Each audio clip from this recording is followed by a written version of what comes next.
Hello, good morning friends. आज का आपका लेसन है वो आप देख रहे हैं, जैसे कि आप पिक्स में आपको लग रहा है यही आपका लेसन है, राजस्थान की प्रशासनिक व्यवस्था।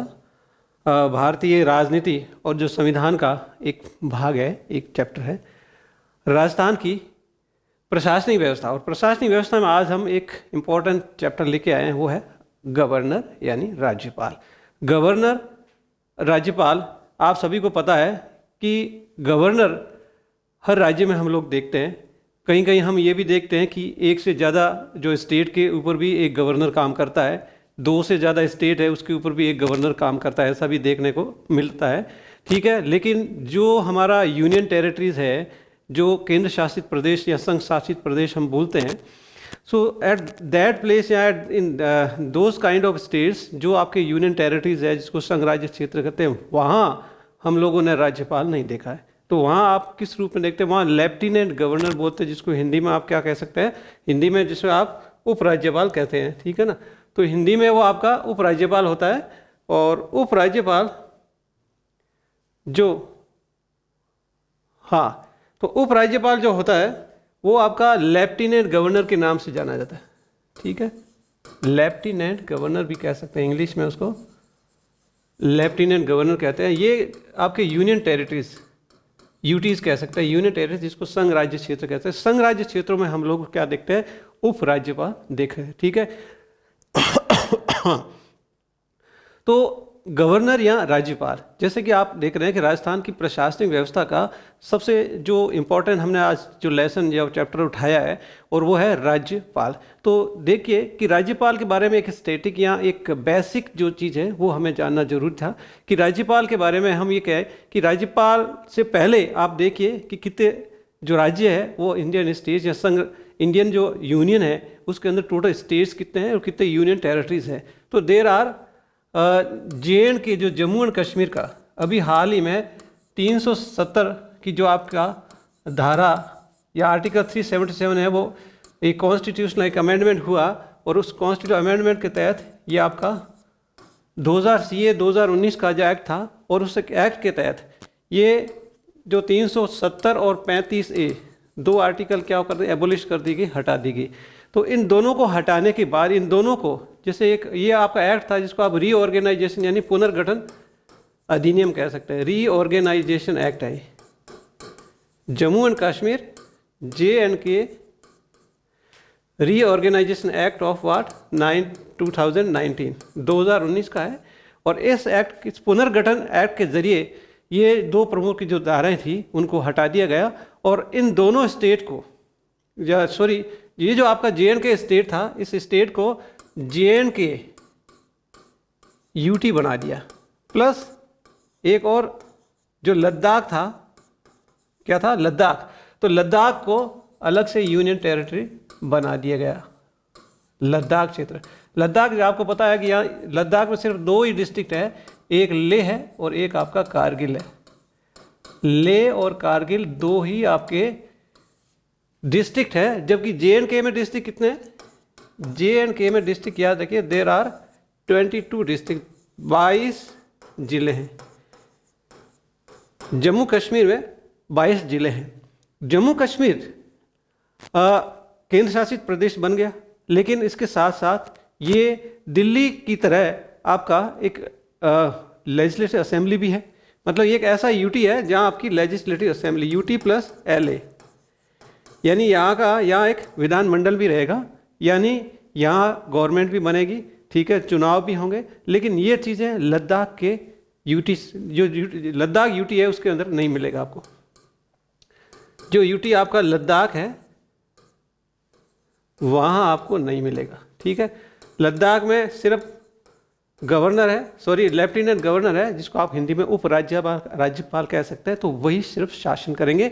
केंद्र के एक जो प्रशासनिक अधिकारी या एक संवैधानिक अधिकारी या संवैधानिक हेड, जिसको आप कार्यकारी मुखिया भी कह सकते हैं। तो कार्यकारी मुखिया, वैधानिक मुखिया कह लीजिए, संवैधानिक मुखिया कह लीजिए। यूनियन टेरिटरीज का होता है लेफ्टिनेंट गवर्नर यानी उपराज्यपाल, और स्टेट का होता है गवर्नर यानी राज्यपाल। तो ये स्टेट और स्टेट्स के बारे में कुछ जानकारी। इसके अलावा एक और यूनियन टेरिटरीज है जिसका इन्वॉल्वमेंट हुआ है, और वो आपको बताएं वो कौन सा है। देखिए एक और स्टेट है जिसका इन्वॉल्वमेंट हुआ, दादरा व नागर हवेली हो गया। इसका मर्जर हुआ है, किसके साथ हुआ है? दमन व दीव के साथ। दमन और दीव के साथ। देखो ये दो यूनियन टेरिटरी, दो यूटी थे, दो संघ शासित प्रदेश थे। ये भी आपका एक संघ शासित प्रदेश है, यूटी है, और दो यूटियों को, दोनों यूटीज को मिलाकर के एक बना दिया गया। इसे कहते हैं मर्जर, यानी कि इसका मिलाप कर दिया, एक हो गया। और इस तरह दो यूनिट से आपका एक हो गया। और JNK प्लस लद्दाख वो दो और बन गए। यानी कि आप देख सकते हैं कि जब पहले 28 यानी 28 राज्य और जम्मू एंड कश्मीर को मिला। देखो सबसे पहले की स्थिति है कि 28 राज्य प्लस 7 केंद्र शासित प्रदेश थे। जब जम्मू कश्मीर को दो यूनियन टेरिटरीज में नहीं डिवाइड किया गया, दो केंद्र शासित या संघ शासित जो प्रदेश है वो आपके क्षेत्र नहीं बने थे, तब तक हमने देखा कि there are 28 states and 7 UTs. यहाँ 28 राज्य और 7 यूनियन टेरिटरीज हैं, आपके 7 संघ शासित प्रदेश थे। अब देखो JNK और लद्दाख का 2 यूटी बनने के बाद आपका 7 से क्या हो गया? 7 से आपका 9 हो गया। 7 से संघ शासित क्षेत्र आपके 9 हो गए। लेकिन फिर क्या हुआ कि जो 2 थे, Dadra and Nagar Haveli plus Daman and Diu, दोनों से 2 से 1 हो गया। यानी कि एक को आप यहाँ से लेस करिए और ये आपका हो गया 8। क्या हो गया? 8। तो नाउ एट द प्रेजेंट यानी वर्तमान में कुल राज्य 28 है, और राज्य आपका जो संघ शासित क्षेत्र है वो कितने हैं? तो कुल राज्य हो गए 28 राज्य हो गए और 8 आपके केंद्र शासित प्रदेश हो गए या संघ शासित प्रदेश हो गए, शासित प्रदेश हो गए। ये आपको किसी भी रूप में पूछा जाए, आपको कॉन्फिडेंटली यही कहना है कि 28 there are 28 states in India, Indian union यानी भारतीय संघ के अंदर 28 राज्य है और 8 संघ शासित क्षेत्र या केंद्र शासित प्रदेश है, यूनियन टेरिटरीज है। ये आप अच्छी तरह से याद रखें। तो याद रखने लायक यही चीज़ थी। चलो ये जरूर घुमा फिरा के कहीं भी पूछा जाए, लेकिन आपको पता है कि JNK का रीऑर्गेनाइजेशन हुआ, 2 यूटी बन गए, एक जम्मू एंड कश्मीर बना जो वहाँ आपकी लेजिस्लेटिव असेंबली है, जहाँ विधानमंडल है। इसी के अलावा एक और लद्दाख बना, लद्दाख के अंदर सिर्फ 2 डिस्ट्रिक्ट है, ये भी आप याद रखिए। 2 डिस्ट्रिक्ट में एक आपका लेह है तो दूसरा आपका कारगिल है। इसी प्रकार JNK के अंदर टोटल 22 डिस्ट्रिक्ट है। दादरा नगर हवेली और दामन एंड दीव की अगर बात की जाए, इनका हिस्ट्री क्या है, तो इनका हिस्ट्री देखिए। इनका हिस्ट्री जानने के लिए आपको तो इनका हिस्ट्री देखिए कि दादरा एंड नगर हवेली,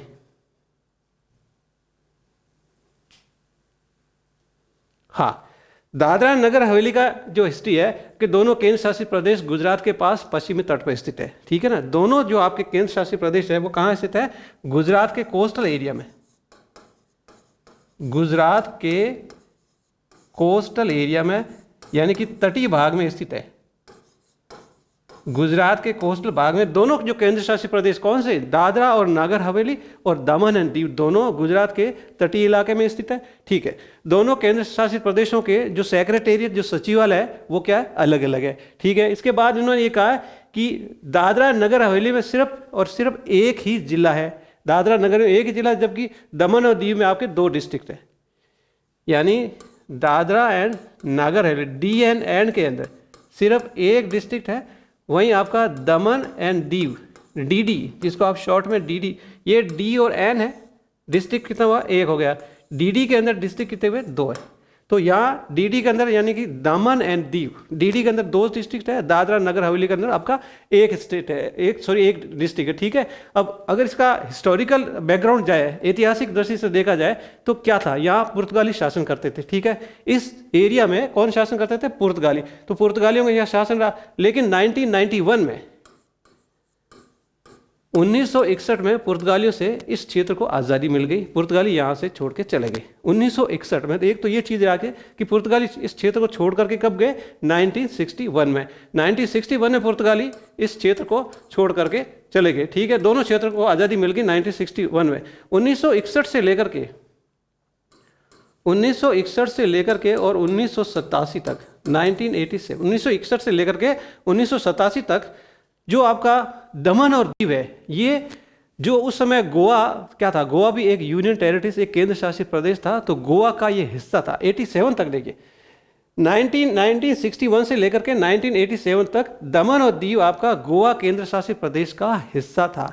लेकिन जब गोवा स्टेट बन गया, गोवा स्टेट कब बना? गोवा 1987 में, 1987 में गोवा राज्य बन गया। तो गोवा को जब राज्य बनाया गया तो दमन दीव को केंद्र शासित प्रदेश बना गया। तो ये कब बना केंद्र शासित प्रदेश? पहली बार दमन एंड दीव जो केंद्र शासित प्रदेश बना जब आपका गोवा स्टेट बना, यानी 1987 की डेट आपको याद रखनी है। 1987 में गोवा स्टेट बना और दामन दीव उससे अलग होकर के केंद्र शासित बना हुआ। तो इसका मतलब पुर्तगालियों ने जब इनको आज़ाद किया इस क्षेत्र को, दामन दीव और नागर हवेली को 1961 में, 61 से लेकर के 1987 तक 1987 तक दामन एंड दीव, यानी you can say in short DD है, वो गोवा का एक पार्ट था। जब गोवा स्टेट बन गया तो डीडी आपका यूनियन टेरिटरीज बन गया। तो ये तो था इसका एक हिस्टोरिकल बैकग्राउंड, ठीक है। इसके अलावा देखिए, हाँ जी, हिस्टोरिकल बैकग्राउंड के अलावा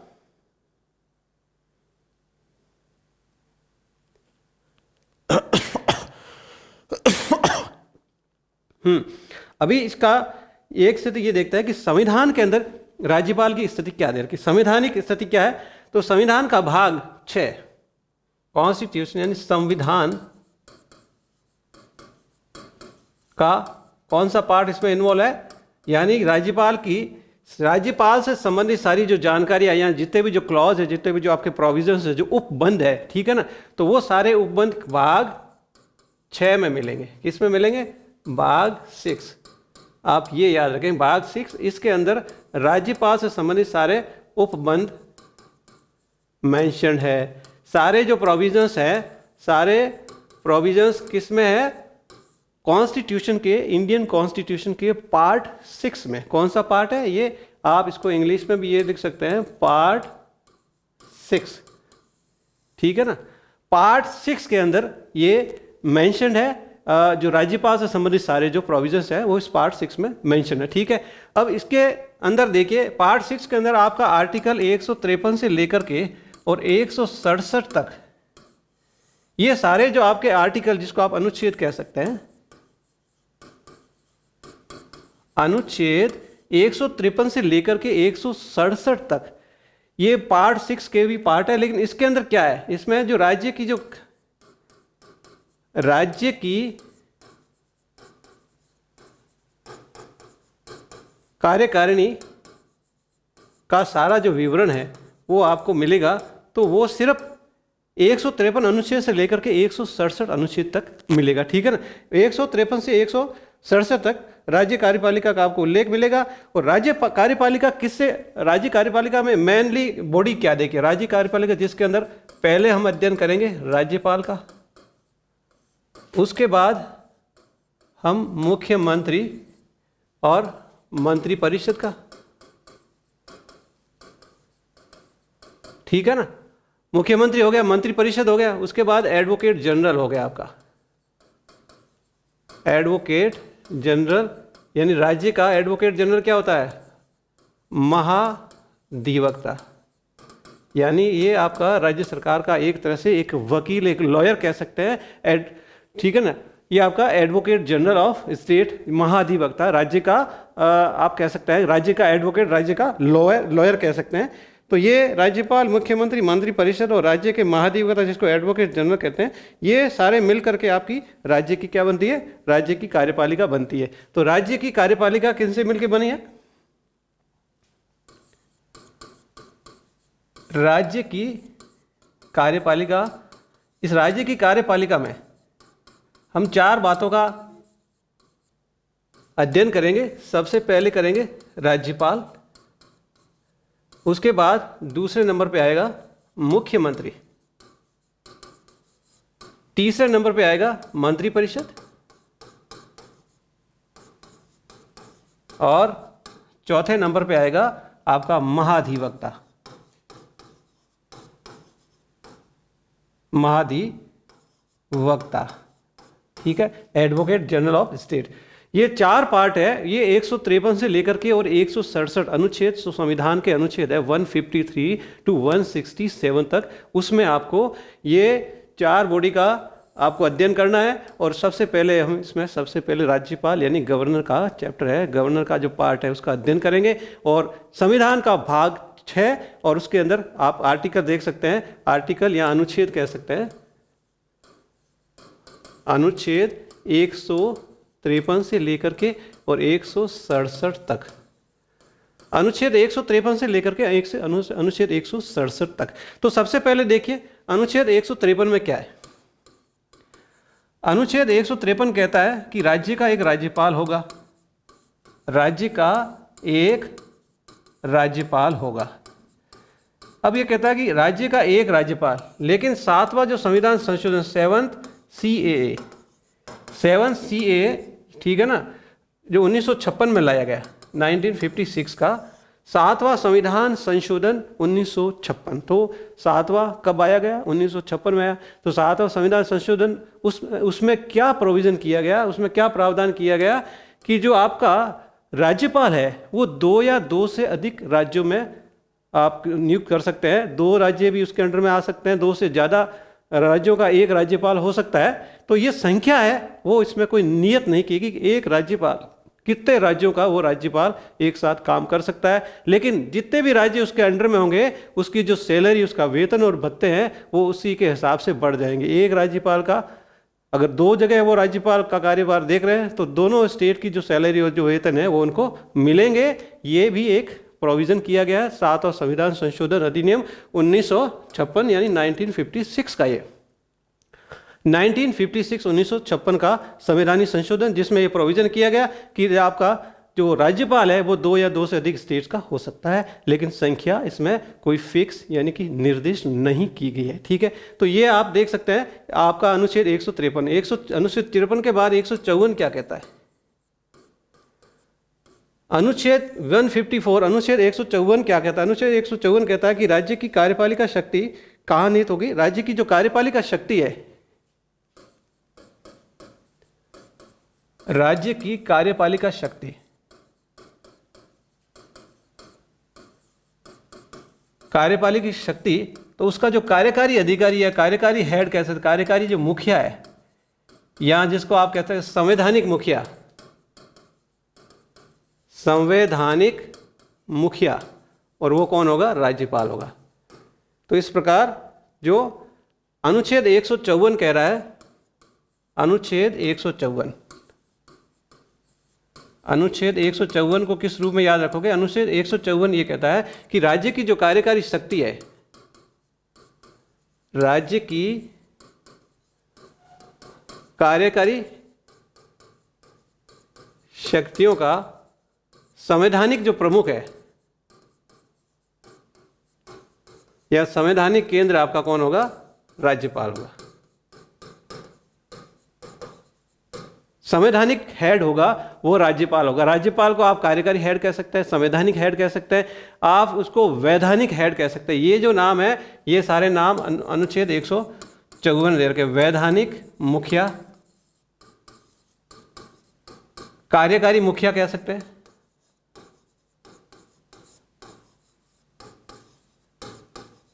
ठीक है ना। तो अनुच्छेद 154 ये कहता है कि अनुच्छेद 154 में कहा कि राज्य की जो शक्तियां हैं, कार्यकारी जो शक्ति है, जो एग्जीक्यूटिव पावर है, वो राज्यपाल में निहित होती है। ये अनुच्छेद 154 कहता है। इस तरह से कार्यकारी जो मुखिया हो गया राज्य का, वो आपका राज्यपाल हो गया, जिसको आप वैधानिक मुखिया कह सकते हैं, जिसको आप संवैधानिक मुखिया कह सकते हैं।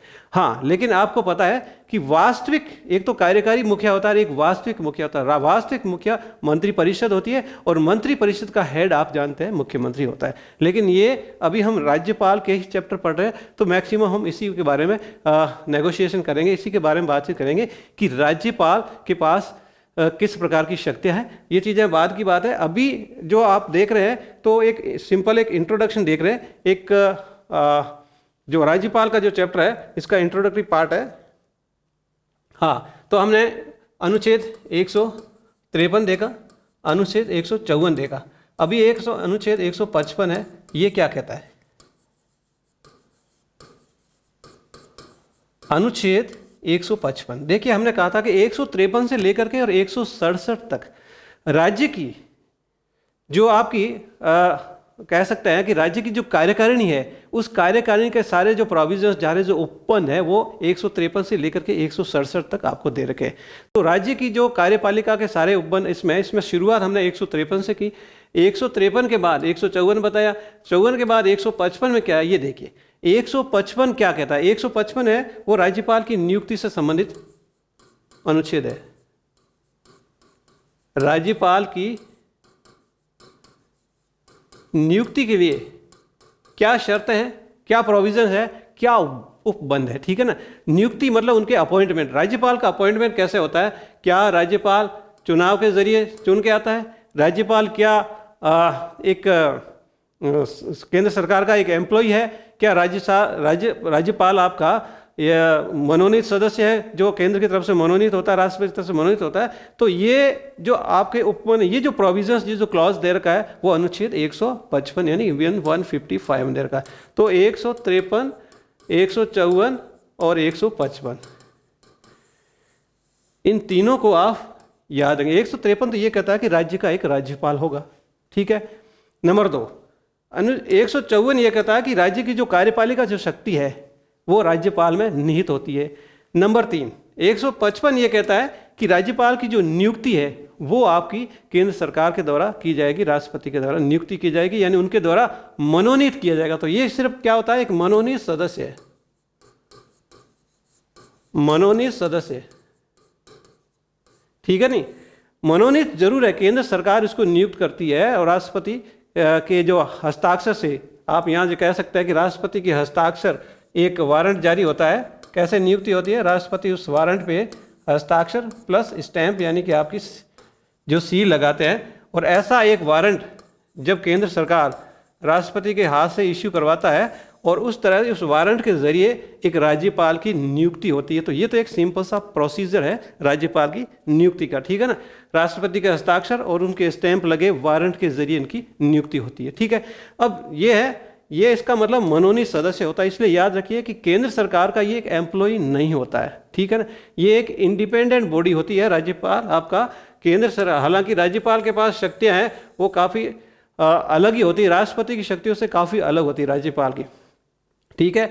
जैसा कि मैं एक चीज़ और नहीं बता देता हूं कि जैसे आप केंद्र में राष्ट्रपति के अलावा उपराष्ट्रपति भी देखते हैं, ठीक है ना, लेकिन राज्यों के अंदर राज्यपाल ही होता है। उप राज्यपाल का ऐसा कोई ऑफिस नहीं होता है, उप राज्यपाल का ऐसा कोई पद नहीं होता है, ठीक है। सिर्फ और एकमात्र जो आपका संवैधानिक जो हेड है, जिसको आप कॉन्स्टिट्यूशनल हेड कह सकते हैं, जिसको आप एक वैधानिक मुखिया, एक कार्यकारी मुखिया जो होता है, वो सिर्फ और सिर्फ जो एक केंद्र का एक रिप्रेजेंटेटिव हो सकता है, आप केंद्र का एक प्रतिनिधि मान सकते हैं, जो आपका एक राष्ट्रपति का एक रिप्रेजेंटेटिव हो सकता है, राष्ट्रपति का प्रतिनिधि मान सकते हैं, तो उसके रूप में आपका राज्यपाल होता है।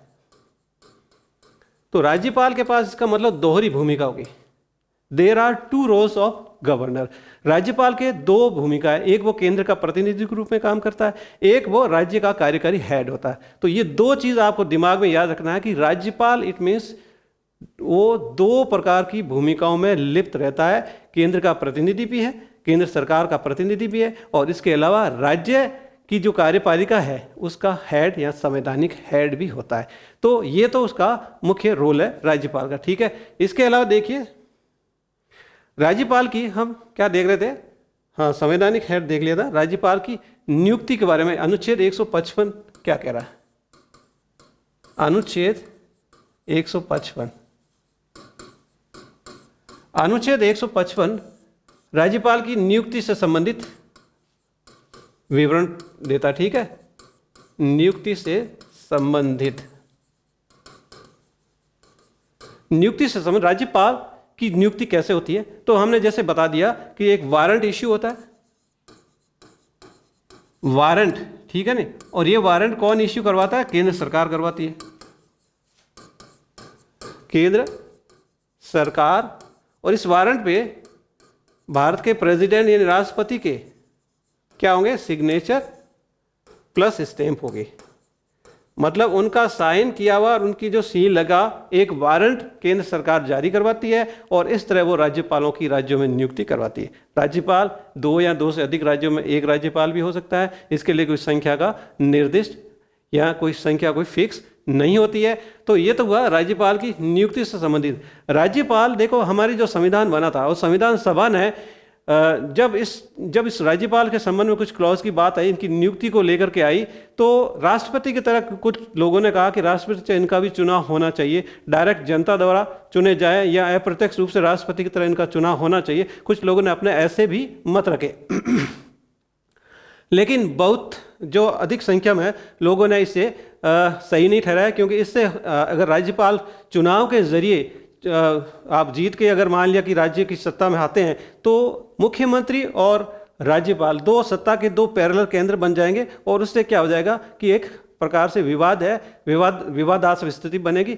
और राज्य सही ढंग से काम नहीं कर पाएंगे। तो कुछ ऐसे भी तर्क दिए गए कि भाई डायरेक्ट अगर इसका जो इन्वॉल्वमेंट है तो वो सत्ता के अंदर जो मुख्यमंत्री है वो अपने दल के किसी बंदे को खड़े करके और पार्टी में जिता के राज्यपाल बना सकता है। तो अच्छा, तीसरा ये भी है कि अगर राज्यपाल जनता द्वारा या फिर मुख्यमंत्री के सिफारिश से अगर वो चुनाव जीतता है तो फिर केंद्र का प्रतिनिधि रूप में वो काम नहीं करेगा। इससे क्या होता है कि जो यूनियन का जो संघ का राज्यों के ऊपर जो नियंत्रण रहता है वो नियंत्रण हट जाता है। तो कुछ ऐसी कई बातों का अध्ययन करने के बाद जब संविधान सभा को ऐसा लगा कि राज्यपाल का चुनाव है वो सही नहीं है, जायज़ नहीं है, एंड दैट्स वाई राज्यपाल को चुनाव के जरिए इनको नहीं चुना जाता है। आज ये सिर्फ मनोनीत सदस्य होते हैं केंद्र के, और केंद्र के एक प्रतिनिधि रूप में राज्यों में काम करते हैं।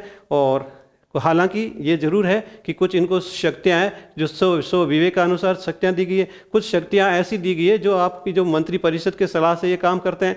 तो स्व विवेक की जो शक्तियां हैं उसमें उनका कोई भी कुछ नहीं बिगाड़ सकता, वो अपनी शक्तियों का प्रयोग कर सकते हैं। ये शक्तियां राष्ट्रपति को भी प्राप्त नहीं है जो राज्यपाल को प्राप्त है, ये भी आपको पता होगा। हाँ, तो ये तो आपका अनुच्छेद 125 जो आपका नियुक्ति से संबंधित प्रावधान करता है, ठीक है ना। तो ये आपने देख लिया कि भाई संसदीय व्यवस्था में राज्यपाल केवल संवैधानिक प्रधान है। हाँ, तो इसके बाद आगे के जैसे और कुछ टॉपिक है, जैसे मैं आपको बताऊं कि हमने कुछ टॉपिक्स, हाँ, there are some more topics.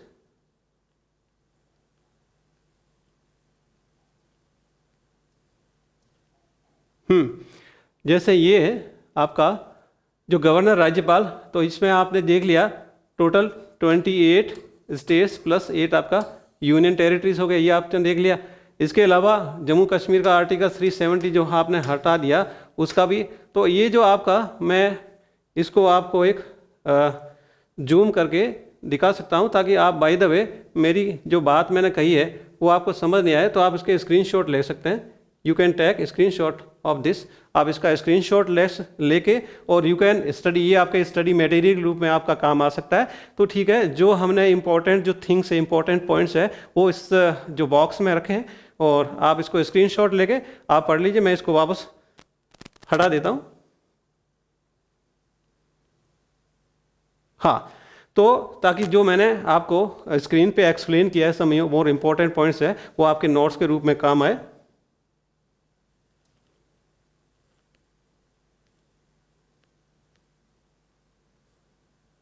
हाँ, तो एक ये चीज़ है, जैसे ये देखिए हमने आपको बताया था कि भारत के संविधान के पार्ट आपका 6 के अंदर ये चीज़ें सारी है। अनुच्छेद 153 से लेकर 167 का जिक्र हो गया, दादरा और नगर हवेली इसका भी जिक्र हो गया। इसको भी आप स्क्रीनशॉट के रूप में लेके आप अपने नोट्स में शामिल कर सकते हैं, देख लीजिए आप, ठीक है। यू कैन टेक स्क्रीनशॉट और ये आपके पॉइंट्स हैं वो हाईलाइटेड फॉर्म में है। इसके बाद देखिए ये भी मैंने आपको बता दिया कि राज्यपाल राज्य का कार्यकारी प्रमुख जो संवैधानिक मुखिया होता है और वह राज्य का औपचारिक प्रधान या मुखिया भी कह सकते हैं। ये चीज़ें भी आप इसका स्क्रीनशॉट लेके भी आप इसको देख सकते हैं। इस पेज पे वैसे हमने कोई काम नहीं किया। ये आपका राजभवन है जो जयपुर में स्थित है, ये राजभवन का पिक है, ठीक है ना। ये पिक आपका क्या का है, राजभवन का है। राज्यपाल के भवन को राजभवन कहा गया। राजभवन कहाँ का स्थित है, जयपुर में है, राजभवन जयपुर। आप स्क्रीनशॉट लेके भी इसको आराम से पढ़ सकते हैं। नेक्स्ट टॉपिक देखिए, देखो अभी भी हमने 153 के बारे में हमने आपको बता दिया था, और यही आपका 153 के बारे में यही इसमें हाईलाइटेड पार्ट है, जो इम्पोर्टेंट जो पार्ट्स में देख लीजिए। संविधान का 7 और संशोधन अधिनियम मैंने आपको बता दिया 1956, और इसी के बारे में कुछ जानकारी है इसमें भी आपको दे रखी है। आगे देखिए, राज्यपाल की नियुक्ति जो अभी हम जिक्र कर रहे थे, राज्यपाल की नियुक्ति है, तो नियुक्ति के बारे में कुछ इंपॉर्टेंट पॉइंट्स है और वो इसमें आपको दे रखे, ठीक है, वो भी हमने आपको बता दिया। अब आगे जो हम पढ़ेंगे नेक्स्ट टॉपिक हमारा रहेगा, वो अगले एपिसोड में इस चीज़ को हम पढ़ेंगे। देखिए, गवर्नर, राज्यपाल यानी उसका कार्यकाल और वेतन, ठीक है ना, कार्यकाल और वेतन क्या है। उसके अलावा देखिए नेक्स्ट टॉपिक है वो वेतन और भत्तों को लेकर के है। उसके अलावा अगला टॉपिक है वो इसकी अनुच्छेद 158 के तहत पद की शर्तों का है। पद की शर्तों के अलावा 159 में 159 में शपथ और प्रतिज्ञान का है। और फिर आप देखिए उसके बाद उन्मुक्तिया और विशेषाधिकार का है, ठीक है। इसके अलावा कुछ और जो आगे की जो क्लास में आपको राज्यपाल की शक्तियों के बारे में बताया जाएगा, और राज्यपाल की शक्तियां ही इसमें सबसे इम्पोर्टेंट पार्ट में है। और क्या क्या पावर्स है, क्या कौन सी उससे जुडिशियल पावर्स है, कौन सी उनके पास एग्जीक्यूटिव पावर्स है, कौन सी उसके पास डिस्क्रिशनरी पावर्स है, सारी पावर्स का हम अलग अलग प्रोविजंस में स्टडी करेंगे, उनके अलग अलग पॉइंट्स पे गौर करेंगे, ताकि हर एक पॉइंट चर्चा के जरिए आप तक पहुंचे, आप उसको अच्छी तरह से समझ सकें। तो अभी हम देख रहे थे, तो हमने जो ये चीज़ तो पढ़ ली, लेकिन इसके अलावा हम एक बार और इस चीज़ को जिक्र में ले सकते हैं, एक डिस्कशन में डाल सकते हैं कि भाई जो राज्यपाल की नियुक्ति है, तो संविधान जो सभा है उसके अंदर देखो, संविधान सभा के अंदर कि भाई वयस्क मताधिकार का प्रयोग करके क्यों न राज्यपाल का चुनाव किया जाए, ठीक है ना। संविधान सभा के अंदर ये मुद्दा उठा था,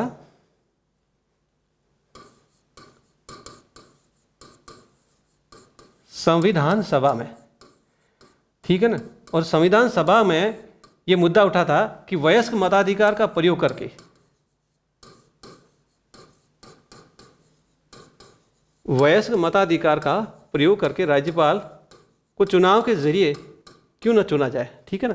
वयस्क एडल्ट फ्रेंचाइज, जिसको आप कहते हैं एडल्ट फ्रेंचाइज, यानी वयस्क मताधिकार, और इसका प्रयोग करके और क्यों ना राज्यपाल की जो नियुक्ति है उसको चुनाव प्रक्रिया के तहत किया जाए। ये एक मसला संविधान सभा में लाया जरूर गया था, और उसमें अलग अलग तर्क भी पेश किए गए थे। तो जो अलग तर्क में देखिए, पहला तर्क ये था कि राज्यपाल का सीधा निर्वाचन राज्य में स्थापित संसदीय व्यवस्था की स्थिति के प्रतिकूल हो सकता है। मतलब अगर डायरेक्ट इसका जब आप निर्वाचन करेंगे तो वो ये कहता है कि सीधा जो संसदीय व्यवस्था, जैसे कि मुख्यमंत्री और मंत्री परिषद का गठन होता है, उसके ये प्रतिकूल प्रभाव डालेगा, इसको हमेशा ये काउंटर एक्ट करेगा, इसके साथ एक कॉन्ट्ररी चलेगा। इसीलिए पहला तर्क ये दिया गया कि ये जो संसदीय व्यवस्था है, संसदीय व्यवस्था के प्रतिकूल माना गया। राज्यपाल का चुनाव संसदीय व्यवस्था के प्रतिकूल है, क्योंकि इससे क्या हो जाएगा, ये जो आपकी मुख्यमंत्री और उनकी जो मंत्री परिषद जैसे कि जनता द्वारा चुनाव किया जाता है, और उसके प्रतिकूल, ये संसदीय व्यवस्था के प्रतिकूल ये काम करेगी। दूसरा पॉइंट ये था कि सीधे चुनाव से मुख्यमंत्री और व्यवस्था के दो सत्ता के केंद्र बन जाएंगे। मुख्यमंत्री आप कह सकते हैं सीएम, और गवर्नर आपके दो क्या हो जाएंगे, दो सत्ता के केंद्र बन जाएंगे, और दोनों में हमेशा टकराव की स्थिति बनती रहेगी। और इस टकराव की स्थिति के मद्देनजर जो हमारी संसदीय व्यवस्था है वो सही ढंग से काम नहीं कर पाएगी। तो ये भी एक तर्क दिया गया। दूसरा, तीसरा तर्क, थर्ड एक तर्क और था, और थर्ड तर्क ये दिया गया था कि राज्यपाल सिर्फ संवैधानिक हेड होता है। राज्यपाल क्या है, राज्यपाल सिर्फ एक कॉन्स्टिट्यूशनल हेड है, संवैधानिक हेड है। तो तीसरा किसी ने यह तर्क दिया कि भाई ये तो संवैधानिक प्रमुख है, संवैधानिक मुख्य है, इनके ऊपर आप धन और जो चुनाव की जो जटिल प्रक्रिया है आप उसको क्यों लाद रहे हो। भाई चुनाव की जटिल प्रक्रिया जिसमें देखो कितना मैन आवर्स वेस्ट होता है, कितना जो आपका मनी वेस्ट होता है, जब ये इनका रोल तो सिर्फ एक कॉन्स्टिट्यूशनल हेड का है। When they are playing a role of constitutional head, they are playing a role of executive, working executive head। जब एक working executive head के रूप में वो काम करते हैं, फिर क्या औचित्य है उनका चुनाव करवाना, चुनाव की जटिल प्रक्रिया को लाना और उनके इस पूरे प्रक्रिया में पैसे खर्च करना, ठीक है नहीं। तो ये एक संवैधानिक मुखिया है। तीसरा रीजन बताया गया कि संवैधानिक प्रमुख है, और संवैधानिक प्रमुख पे पैसा और चुनाव की जो जटिल प्रक्रिया, क्यों चुनाव की जटिल प्रक्रिया को क्यों अपनाया जाए। ये भी उस संविधान सभा में मौजूद लोगों ने तर्क दिया। उसके बाद एक और इम्पॉर्टेंट तर्क, जो चौथा तर्क है, और वो तर्क ये दिया राज्यपाल का चुनाव पूरी तरह से वैयक्तिक मामला है, इसलिए इस चुनाव में भारी संख्या में मतदाताओं को शामिल करना वो भी एक राष्ट्रीय हित में नहीं है। यानी कि ये चुनाव राष्ट्र हित में नहीं बताया गया है, राष्ट्र हित में, क्योंकि बहुत सी संख्या में जो लोगों को इस प्रकार के चुनाव में शामिल करना, लेकिन कारण क्या बताया कि भाई अगर राष्ट्र हित में क्यों नहीं है, राष्ट्र हित इसलिए नहीं है क्योंकि राज्यपाल का चुनाव पूरी तरह से वैयक्तिक मामला है। तो इस जब पूरा तरह से आप ये जो वैयक्तिक का मतलब आप समझ रहे, पर्सनल मैटर, ये एक तरह से राज्यपाल का चुनाव एक पर्सनल मैटर के रूप में लिया गया, एक वैयक्तिक मामले में। तो फिर इतनी भारी संख्या में लोगों को वोट देने के लिए आप क्यों मौका दे रहे हो? तो ये कुछ ऐसे तर्क थे जो संविधान सभा में उठाए गए थे, ठीक है ना। और इन्हीं तर्कों के आधार पर संविधान सभा इस निष्कर्ष पे पहुंची कि राज्यपाल जब संवैधानिक हेड है तो चुनाव करवाना उनके लिए कोई औचित्य नहीं रखता। एंड दैट्स वाई उनको आज आप देख रहे हैं कि केंद्र सरकार के सिफारिश के तहत राष्ट्रपति उनकी नियुक्ति करते हैं। तो ये था नियुक्ति का मामला। देखो, हमने यही देखा था कि राज्यपाल की नियुक्ति है वो किस रूप में होती है, ठीक है ना। राज्यपाल की नियुक्ति कैसे होती है। अच्छा, दूसरा ये भी जो संभावना व्यक्त किया, राज्यपाल मान लिया कि अगर चुनाव के जरिए अगर लाते हैं तो पार्टियां क्या करेगी, जैसे कि सत्तारूढ़ जो दल है, जैसे मान लिया किसी कांग्रेस की सत्ता है या फिर बीजेपी की सत्ता है या किसी और की दल की सत्ता है स्टेट के अंदर, तो वो दल हमेशा क्या करेगा कि अपना प्रतिनिधि खड़ा करके अपने प्रतिनिधि को जिताएगा। तो जो रोल है, जो भूमिका है राज्यपाल की, वो निष्पक्ष जो नहीं हो पाएगी। और निष्पक्ष रोल नहीं, जो उसकी भूमिका तो ये है कि वो केंद्र को सटीक स्टेट के बारे में, स्टेट की स्टेटस के बारे में सटीक वो जानकारी प्रोवाइड करना, उसका एक प्रतिनिधि रूप में काम करना। लेकिन अगर वो सत्तारूढ़ दल का प्रतिनिधि बन जाता है तो केंद्र को वो सही जानकारी कब देगा, नहीं देगा। तो ये भी ऐसे कुछ ऐसे काफ़ी कारण हैं जो जिसकी वजह से इनकी नियुक्ति है वो चुनाव के जरिए नहीं ली गई है। अच्छा, दूसरा ये कहता कि अलगाववादी की धारणा भी बनेगी राज्यपाल के चुनाव से, एक अलगाववादी भावना जिसको आप सेपरेटिज्म कह सकते हैं। सेपरेटिज्म, अलगाववादी, बिल्कुल ये भी सही है, क्योंकि जो मुख्यमंत्री के प्रतिनिधि रूप में चुनाव जीत जाता है तो केंद्र के साथ उसकी स्टेट की एक अलगाव स्थिति बन जाएगी, एक सेपरेट स्थिति बनेगी, क्योंकि केंद्र को वो किसी भी रूप में किसी भी प्रकार की जानकारी नहीं देगा। फिर राष्ट्रपति शासन लगने भी बंद हो जाएंगे, क्योंकि राज्य में अराजकता अगर होगी तो भी सिफारिश कौन करेगा, राज्यपाल। और राज्यपाल सिफारिश करेगा नहीं, क्योंकि राज्यपाल मुख्यमंत्री के द्वारा खड़ा किया और उनके जरिए चुनाव में विजित हुआ है। तो ये भी एक स्थिति अलगाव, इसलिए कहता है कि अगर राज्यपाल का चुनाव होता है तो वो एक अलगाववाद स्थिति की पैदा कर देगा, संघ और राज्य के बीच में एक अलगाववाद, ठीक है। तो ये भी एक महत्वपूर्ण कारण माना गया था। राष्ट्रपति द्वारा नियुक्ति की व्यवस्था में राज्यों पर केंद्र का नियंत्रण है वो बना रहेगा। तो ये चीज़ें, ये जो संविधान सभा के अंदर इस पे बहुत गहन चर्चा हुई थी, और इस चर्चा के जरिए हम इस निष्कर्ष पे पहुंचे कि भाई राज्यपाल मनोनीत ही ठीक है, चुनाव उनका नहीं होना चाहिए। तो ये तो था नियुक्ति का। नियुक्ति के बाद उसके बाद देखो राज्यपाल के पद की शर्तें, पदावधि है, राज्यपाल की शक्तियाँ और कार्य, ठीक है ना। इनके बारे में हम अगले नेक्स्ट एपिसोड में आपके साथ चर्चा करेंगे। और इसके बाद जब यूनिट कंप्लीट हो जाता है तो इस पे जो महत्वपूर्ण प्रश्न है वो क्या बन सकते हैं, वो हम अपनी तरफ से प्रश्न बना के देंगे। कुछ प्रश्न जो पहले बन चुके हैं और जो एग्जाम्स में आए उनके ऊपर भी चर्चा करेंगे। तो एज ए होल चैप्टर पहले पढ़ते हैं, चैप्टर के बाद उस पर जो MCQs क्या क्या बन सकते हैं और आज तक क्या क्या बने हैं, उन सारों को मिला के एक स्टडी करेंगे और एक चैप्टर को एज ए होल कंप्लीट करेंगे, ताकि इस पे किसी भी प्रकार का प्रश्न अगर बन जाए, और जो प्रेजेंट टाइम में कोई भी मान लिया कि इस राज्यपाल को लेकर के कोई भी इंसिडेंस हुआ है, कोई भी वाकया या कोई भी ऐसा इवेंट हुआ है, और वो भी हिस्ट्री यानी कि प्रेजेंट को जो पास के संदर्भ में हम कुछ ऐसे क्वेश्चंस भी आपके समक्ष लाएंगे और आपकी जो आपके लिए आपके एग्जाम्स के लिए फ्रूटफुल रहेंगे। धन्यवाद। Have a good day.